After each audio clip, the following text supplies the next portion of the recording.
So now we're going to look at the pillars of Tawheed. So, Assalamu alaikum wa rahmatullahi wa barakatuhu. So, the pillars of Tawheed are the first two pillars of Tawheed is negation and affirmation. So these are two really important terms.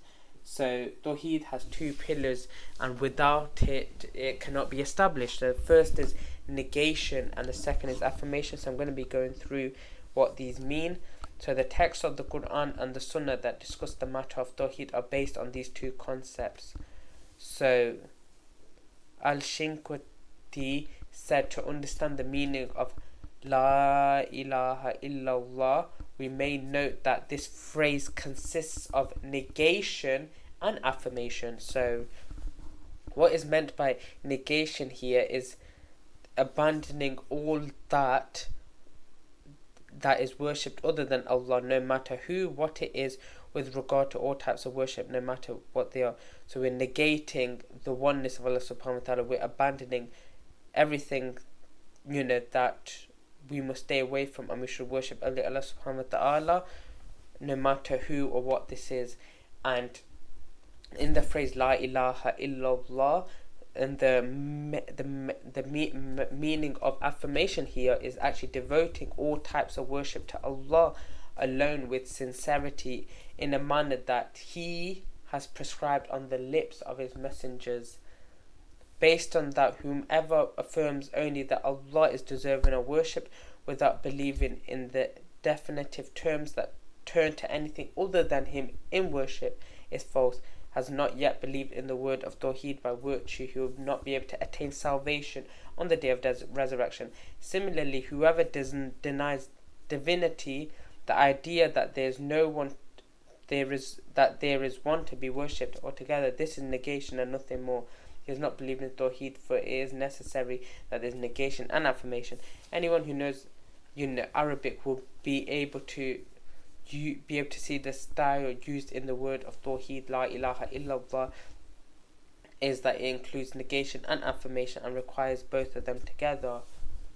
And moving on now to the next bit, which is referring to the religious texts which refer to the same meaning. So Allah says in Surah An-Nabi verse 36, and we certainly sent into every nation a messenger saying, worship Allah and avoid Tawheed. This is evidence I mentioned, but we need to emphasize this, we need to learn this, we need to memorize this, so we can, to the people that are misguided, we can show them, we can tell them, this verse is mentioned and the meaning of this verse is in correlation to Tawheed. So now let's break up where it says worship Allah and avoid Tawheed. So worshipping Allah is the affirmation is seen in those words, and negating is seen in the words avoid Tawheed. So negation obviously is to avoid any types of worship which isn't worshipping Allah subhanahu wa ta'ala, obviously partners and stuff. So that's negation. And affirmation is affirming the oneness of Allah and worshipping Allah subhanahu wa ta'ala. So hopefully you can now understand where both affirmation and negation have been linked. So it's also similar to the verse in which Allah subhanahu wa ta'ala says in Surah An-Nisa verse 36, worship Allah and associate nothing with Him. Once again, worship Allah is the affirmation, associate nothing with Him is the negation.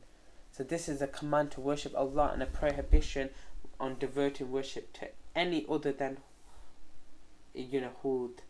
Then this combines the negation and the affirmation. In the verse that you not worship except Allah, which is mentioned in Hud verse 26, so there's a prohibition on worshipping anything other than Allah, and then a command to worship Him alone with no partners or associates. In the words of Ibrahim, indeed I am disassociated from that which you worship, except for He who created me. And the evidences are mentioned. So we see a negation and affirmation.